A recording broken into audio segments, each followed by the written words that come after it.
Oke, oke baik ya, kita mulai untuk materi minggu ke-13 ya. Nah, ini minggu 13, dua materi terakhir gitu ya. Nah, nanti juga sambil presentasi gitu ya. Kita break dulu, kita dengarkan sedikit aja materinya. Untuk bab ini sekarang ya kita bicara menemukan gagasan dan peluang usaha.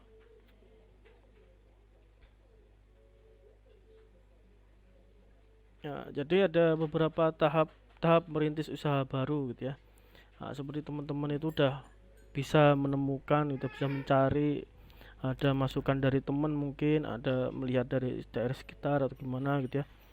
Nah, ini dari menemukan ide usaha, kemudian kalau sudah menemukan ide maka bisa memformulasikan tujuan usaha. Tentu di sini dilihat juga ya, telah memformulasikan tujuan usaha. Di sini ada analisis kelayakan usaha. Nah, layaknya seperti apa gitu ya, dinilai dulu kelayakannya gimana, bisa enggak gitu ya, dianggap layak enggak gitu ya, apa saja yang dinilai. Ini ada aspek organisasi, organisasi tak paham ya, kemudian ada pemasaran, jadi gimana kita bisa menggali pasar gitu ya, dan produksi. Nah, ini kalau barangnya sebuah benda ataupun tadi ada digital, produk digital gitu ya. Kemudian aspek keuangan, ini dari modal lah, bicara modal tadi kan ada, pasti ada modal gitu ya, tidak hanya apa ya pemasaran saja, karena ada produk berarti ada modal seperti internet untuk pemasaran gitu ya, kemudian untuk beli apa perangkat untuk mengembangkan produk, atau mungkin nanti bisa membeli ini mesin gitu ya. Selanjutnya ada pengambilan keputusan di sini ya. Pengambilan keputusan ini apakah nanti dilanjutkan untuk dilaksanakan atau tidak dilaksanakan, tentu dengan analisis yang tadi sudah dipikirkan gitu ya. Kemudian untuk peluang bisnis gitu ya, tentu tadi ya ada bicara tentang permintaan. Nah, kalau nggak ada yang minta, nggak ada yang perlu, ya buat apa gitu kan. Nah, supply-nya gitu ya sudah jelas gitu ya. Ada juga dilihat dari supply belum jelas. Nah, di sini supply itu apa ya, kebutuhan dari ini ya, untuk bahannya. Nah, bahannya ini gimana gitu ya. Ini kalau sebuah produk ya, kemudian supply-nya sudah jelas, kemudian dilihat dari permintaan, pengakuan kesempatan, ada nggak kesempatan di situ ya. Kemudian nanti ada pencarian kesempatan. Nah, dicari kesempatannya bisa. Kalau pengakuan itu udah pasti barang ini diminta, dicari gitu ya sama orang. Kemudian kalau pencarian kesempatan berarti kita yang harus mencari kesempatan tersebut gitu ya, agar menjadi sebuah permintaan gitu ya. Dan ada supply belum jelas gitu ya. Sehingga kita harus menemukan peluang untuk mencapai permintaan gitu ya, atau bisa jadi menciptakan sendiri, menciptakan peluang gitu ya, agar terjadi permintaan. Kemudian peluang ini terbentuk dari permintaan, atau tadi permintaan demand gitu ya, dan juga ada penawaran atau supply gitu ya. Ini terdiri dari, pertama ada peluang yang sudah dikenali atau opportunity recognition gitu ya. Nah, itu sudah paham gitu ya, dikenali, maka kita bisa menjadikan sebuah ide gitu ya, jadikan peluang gitu ya.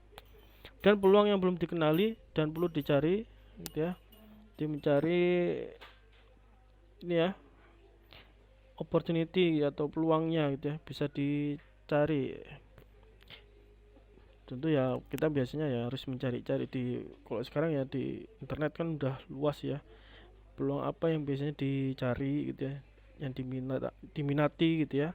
Nah, itu gampang sekali dicari. Kemudian ada peluang yang sudah dikenali dan perlu diungkapkan. Nah, opportunity discovery, jadi sudah ada peluangnya di sini, tapi jarang sih orang yang ini, nggak tahu, kadang orang-orang belum kepikiran gitu ya. Apalagi kalau di Batam itu banyak sih kesempatan atau peluang gitu, tapi belum banyak yang diungkapkan. Nah,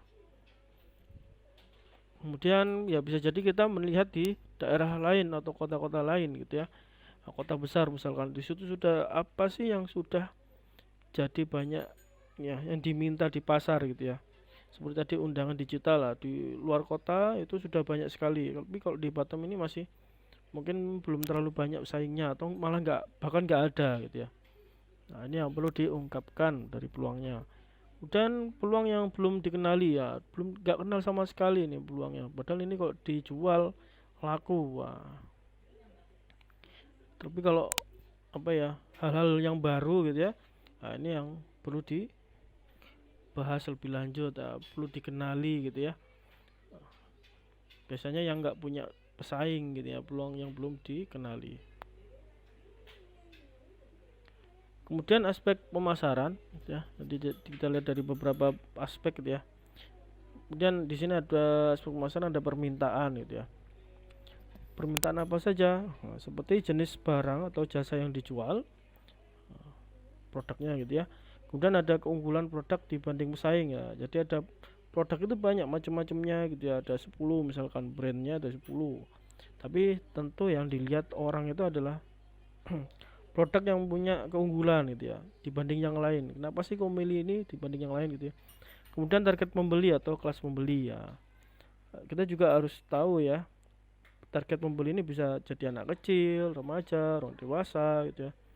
Atau misalkan kelas yang harga murah, harga menengah gitu ya, atau harga yang tinggi gitu ya.